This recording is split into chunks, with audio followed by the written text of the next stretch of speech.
أعوذ بالله من الشيطان الرجيم.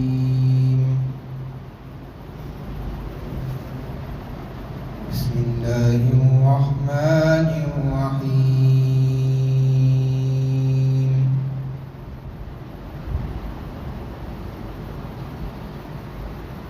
وإذ قلنا للملائكة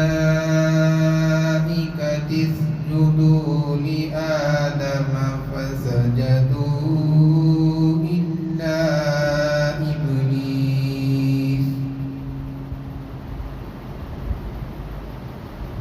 أبى واستكبر وكان من الكافرين.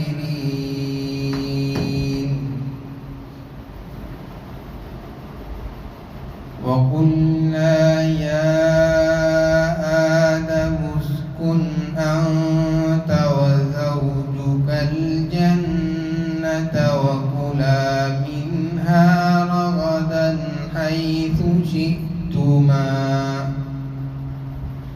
ولا تقربا هذه الشجرة فتكونا من الظالمين. فأزلهما الشيطان عنها فأخرجهما مما كانا فيه وقلنا اهبطوا بعضكم لبعض عدو ولكم في الأرض مستقر ومتاع إلى حين. فتلقى آدم من ربه كلمات فتاب عليه إنه هو التواب الرحيم. صدق الله العظيم.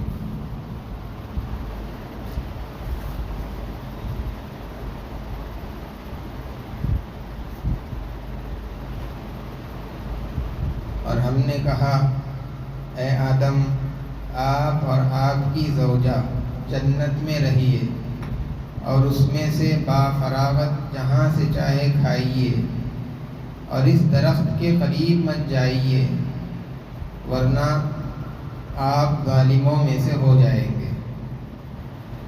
شیطان نے ان دونوں کو لغزش دے دی اس درخت کے ذریعے سے. اللہ تعالیٰ نے ان دونوں کو اس جگہ سے جہاں پر وہ تھے نکال دیا اور ہم نے کہا کہ تم یہاں سے اتر جاؤ، تم میں سے بعض کے دشمن ہیں اور تمہارے لیے زمین میں ایک متعینہ مدت تک ٹھہرنا اور فائدہ اٹھانا ہے. چنانچہ آدم علیہ السلام نے اپنے رب سے چند کلمات سیکھ لیے.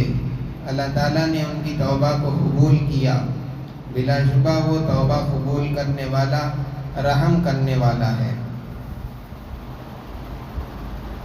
گزشتہ آیتوں میں اللہ تبارک و تعالیٰ نے یہ بات بیان فرمائی تھی کہ جب فرشتوں کو سجدہ کرنے کا حکم دیا گیا تو سارے فرشتوں نے سجدہ کیا، صرف شیطان نے، ابلیس نے سجدہ کرنے سے انکار کر دیا اور اس نے یہ کہا تھا کہ میں بہتر ہوں، افضل ہوں اور یہ جو مخلوق ہے مٹی سے بنائی ہوئی ہے اور یہ مجھ سے کمتر ہے اور میں بہتر ہوتے ہوئے اپنے سے کمتر کو سجدہ نہیں کر سکتا. شیخ سعدی رحمۃ اللہ علیہ نے اپنی کتاب کے اندر ایک واقعہ لکھا ہے اور انہوں نے یہ لکھا کہ کاش کہ شیطان اس غلام سے سبق حاصل کر لیتا. واقعہ یہ لکھا ہے کہ سلطان محمود غزنوی جو کسی زمانے میں مسلمانوں کے بادشاہ تھے، ان کا ایک غلام تھا، اس کا نام ایاز تھا. وہ اس کو بہت قریب رکھتے اور نوجوان تھا. ان کے دربار کے جو دوسرے وزراء تھے، امراء تھے، ان کے مشورہ دینے والے لوگ تھے وہ لوگ اس بات کو ناپسند کرتے تھے کہ یہ آدمی، یہ لڑکا بہت نوجوان ہے، لیکن بادشاہ اس کو اپنے سے قریب کیوں رکھتے ہیں؟ ہم کو رکھنا چاہیے، ہم زیادہ تجربے والے ہیں، زیادہ سمجھ ہم کو ہے۔ لیکن بادشاہ اس کا کوئی جواب نہیں دیتے تھے۔ ہوا یہ کہ ایک مرتبہ ہندوستان کی طرف سلطان محمود غزنوی کا آنا ہوا، یہاں پر حملہ کیا، یہاں کی فتوحات ہوئی، یہاں کے خزانے افغانستان منتقل ہوئے۔ اسی دوران میں ایک ہیرا بہت بڑا سلطان محمود غزنوی کے ہاتھ لگا، وہ اس ہیرے کو اپنے ساتھ لے کر چلے گئے، اور جب دربار لگ گیا تو انہوں نے خدام سے کہا کہ ایک ہتھوڑی لاؤ اور ایک پتھر لاؤ۔ جب دونوں چیزیں لائی گئی تو ایک سب سے بڑے وزیر کو بلا کر کے انہوں نے کہا کہ میں ایک ہیرا تم کو دے رہا ہوں۔ وہ ہیرا اس کے سپرد کیا اور اس وزیر سے یہ کہا کہ تم اس ہیرے کو اس پتھر پر رکھو اور اس ہتھوڑی کے ذریعے سے ہیرے کو توڑ ڈالو۔ وزیر نے کہا یہ تو بڑا قیمتی ہیرا ہے، توڑنے کے لائق نہیں ہے، اس کو تو سنبھال کے رکھنا چاہیے، یہ بڑا کام آئے گا۔ اس طرح کی بات کی اور توڑنے سے انکار کر دیا۔ اب سارے وزیر کے بعد دیگر آ رہے ہیں اور سب یہی کہتے جا رہے ہیں، اور کوئی بھی آدمی توڑنے کے لیے تیار نہیں ہے۔ جب سارے وزیر اور سارے عمرا درباری ختم ہو گئے تو بادشاہ نے اس نوجوان کو بلایا اور اس سے یہ کہا کہ تم اس ہیرے کو توڑ دو۔ چنانچہ اس نے پتھر پر رکھا، ہتھوڑی لی اور دے مارا، اس کو چورے کر دیا۔ اب سارے وزیر پریشان کہ اس نے تو بڑا قیمتی ہیرا توڑ دیا۔ بادشاہ نے پوچھا کہ کیا وجہ ہو گئی، کہ تم کو اس کی قیمت نہیں معلوم تھی کہ تم نے اس کو پتھر پر رکھا اور توڑ دیا؟ اس نوجوان نے یہ کہا کہ مجھے اس کی قیمت کا پتہ تھا کہ یہ بڑا قیمتی ہیرا ہے، اس کی بہت زیادہ قیمت ہے، لیکن اس کی جو قیمت ہے آپ کے حکم کی قیمت اس کے زیادہ ہے۔ آپ کا حکم جو ہے اس ہیرے کی قیمت کے سامنے، اس کی قیمت کوئی نہیں ہے آپ کے حکم کے سامنے، اسی لیے میں نے آپ کے حکم کو مانا اور اس کی قیمت معلوم رکھتے ہوئے بھی اس کو توڑ دیا۔ شیطان بھی وہی کر لیتا، یہ دیکھ لیتا کہ حکم تو مجھے کمتر مخلوق کو سجدہ کرنے کا دیا جا رہا ہے، لیکن جو پروردگار حکم دے رہا ہے اس کا حکم میری حیثیت سے بہت زیادہ اونچا ہے۔ بلکہ آج دنیا کے اندر جتنے مسلمان ہیں، کاش اگر یہ بات کو سمجھ جائے تو سارے لوگ دیندار ہو جائے۔ لوگ دنیا کی حیثیت کو، دنیا کی قیمت کو سمجھ رہے ہیں، دنیا بنانا سمجھ میں آ رہا ہے، اور کام کرنے کے لیے جانا سمجھ میں آ رہا ہے، پڑھائی کرنے والوں کو پڑھائی کرنا سمجھ میں آ رہا ہے، کاروبار کرنے والوں کو کاروبار کا نفع اور نقصان کی قیمت سمجھ میں آ رہی ہے، لیکن ایک مؤذن جو 5 وقت اللہ کا منادی نماز کی طرف بلا رہا ہے، اس کی قیمت سمجھ میں نہیں آئی، اسی لیے لوگ مسجدوں سے دور ہو گئے۔ ایسے ہی کتنے سارے احکامات ہیں اللہ تبارک و تعالیٰ کے۔ اللہ نے یہ کہا کہ تم سود مت استعمال کرو، اس کا استعمال کرنا حرام ہے مسلمانوں کے لیے۔ اب کتنے سارے مسلمان ہیں جو دنیا کا نفع نقصان اس کی قیمت سمجھ میں آ رہی ہے، لیکن اللہ نے جو سود کے چھوڑنے کا حکم دیا اس کی قیمت سمجھ میں نہیں آئی، اسی لیے سود کا پیسہ استعمال کر رہے ہیں۔ ایسے ہی بہت ساری چیزیں ہیں جس سے اللہ نے منع کیا، مسلمان اس کی قیمت نہ سمجھنے کی وجہ سے وہ سب کام کر رہا ہے۔ بہت سارے کرنے کے کام بھی اللہ نے دیے ہیں، اس کی قیمت نہیں سمجھا، اس لیے ان کاموں کو نہیں کر رہا ہے۔ اسی لیے البتہ شیطان اگر اس کے ذریعے سے سبق حاصل کر لیتا تو اللہ تبارک و تعالیٰ کی دربار سے چھٹکارا نہ جاتا، وہاں سے نکالا نہ جاتا۔ پچھلی آیت کے اندر یہ بات بتا دی گئی کہ اس نے سجدہ نہیں کیا۔ اب جب اس کو دربار سے ہکال دیا گیا تو آدم علیہ السلام کو جنت میں ڈال دیا گیا۔ اب چونکہ وہ وہاں پر اکیلے تھے، فرشتے تو تھے لیکن ان کے جنس کا ان جیسا کوئی دوسرا نہیں تھا، اکیلا پن محسوس کر رہے تھے۔ اللہ تبارک و تعالیٰ نے ان پر اونگ اور نیند کو طاری کر دیا، یا پھر وہ سو گئے۔ اس وقت میں ان کی پسلی سے اللہ تعالیٰ نے حضرت حوا کو پیدا کر دیا۔ اب جب وہ نیند سے بیدار ہوئے، انہوں نے دیکھا کہ ہم جیسا کوئی بیٹھا ہوا ہے۔ ان سے پوچھا کہ تم کون ہو؟ انہوں نے بتایا کہ میں ایک عورت ہوں، آپ کے سکون کے لیے، آپ کی راحت اور آرام کے لیے اللہ نے مجھے پیدا کیا ہے، تاکہ آپ میرے ذریعے سے سکون پائیں اور میں آپ کے ذریعے سے سکون پاؤں۔ فرشتوں نے اس وقت بھی پوچھا تھا کہ بتائیے، اللہ تعالیٰ نے ہر چیز کا نام آپ کو بتایا، اب یہ جو آپ کے بازو بیٹھے ہوئے ان کا نام بتائیے۔ حضرت آدم علیہ السلام نے فوراً کہا کہ ان کا نام حوا ہے، اس لیے کہ اللہ تبارک بتا فرشتوں نے پھر پوچھا کہ حوا کیوں نام رکھا گیا؟ انہوں نے بتایا کہ یہ ایک جاندار چیز سے، حضرت آدم علیہ السلام زندہ تھے، جاندار تھے، انہی کی پسلی سے حوا کو پیدا کیا گیا تھا، اسی لیے ان کا نام حوا رکھ دیا گیا ہے۔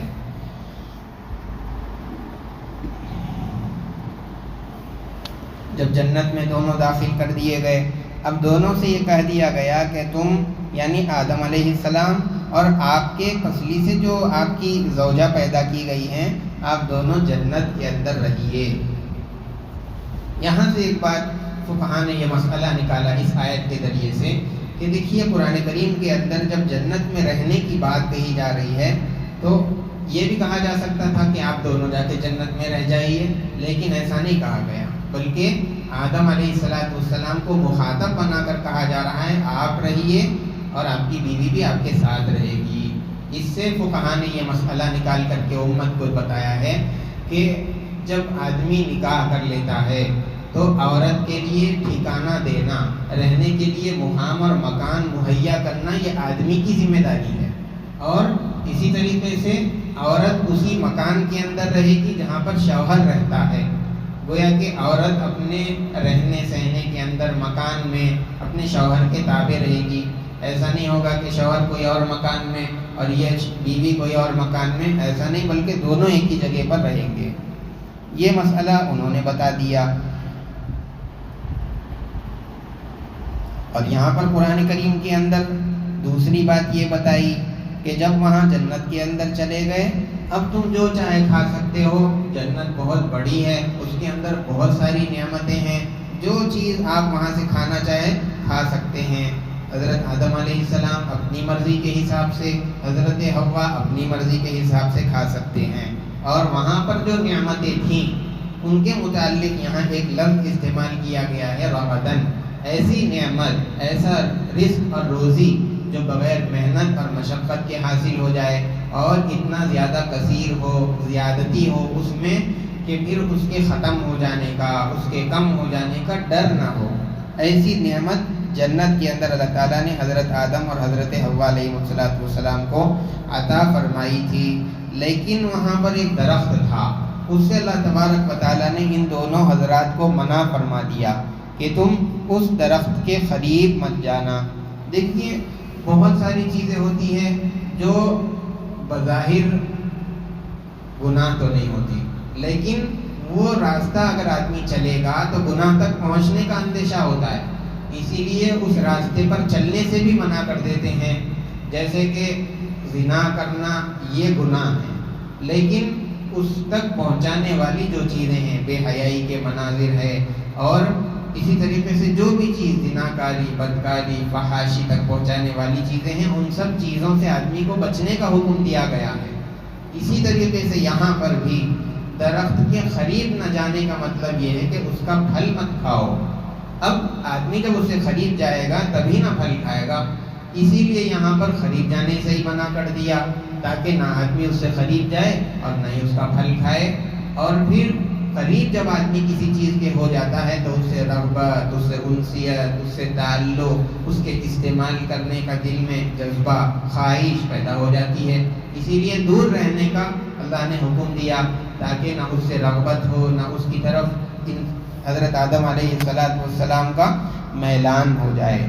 درخت کون سا تھا، اس سلسلے میں بہت ساری باتیں مفسرین نے لکھی ہیں، لیکن اس کی بحث میں پڑھنے کی ضرورت نہیں ہے، اور نہ ہم کو اس کے جان لینے سے ہمارے عمل کے اندر، ہمارے ایمان میں کسی بھی طرح کا اضافہ ہونے والا نہیں ہے، اسی لیے ان سب بحثوں میں انسان کو پڑھنے کی ضرورت نہیں۔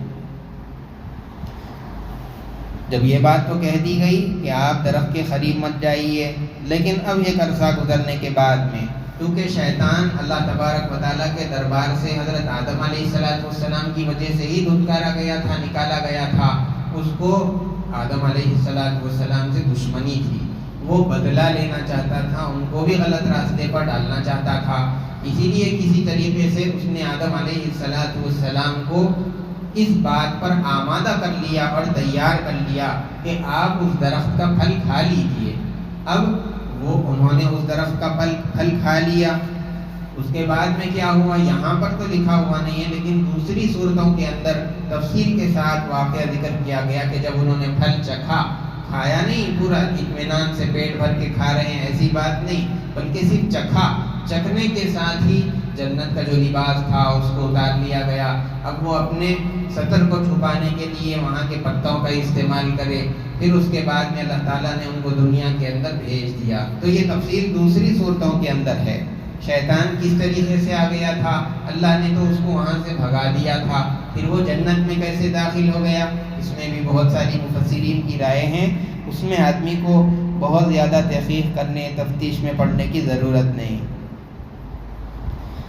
اب آدم علیہ السلام کو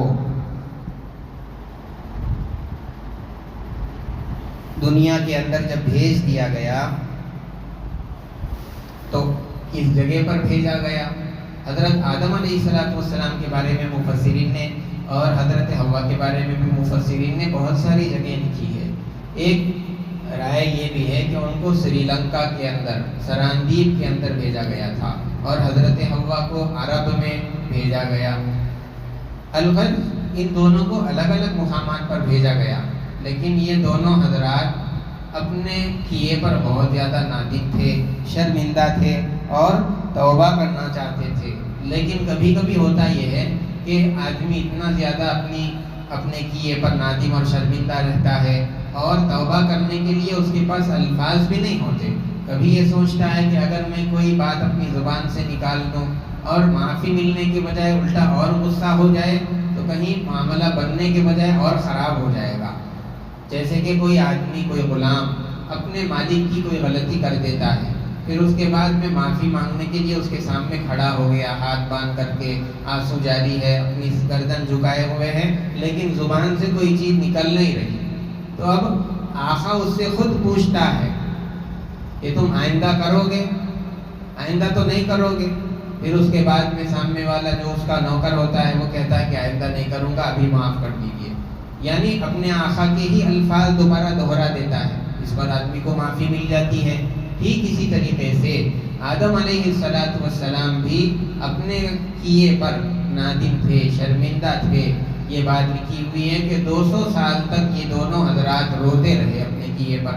پھر اس کے بعد میں جب اللہ تعالیٰ نے ان کی طرف نظر فرمائی اور اپنی زبان سے آدم علیہ السلام توبہ کے کچھ الفاظ کہہ نہیں پا رہے تھے، اللہ تعالیٰ نے خود ان کے دل کے اندر ڈالا، ربنا ظلمنا انفسنا وان لم تغفر لنا وترحمنا لنکونن من الخاسرین۔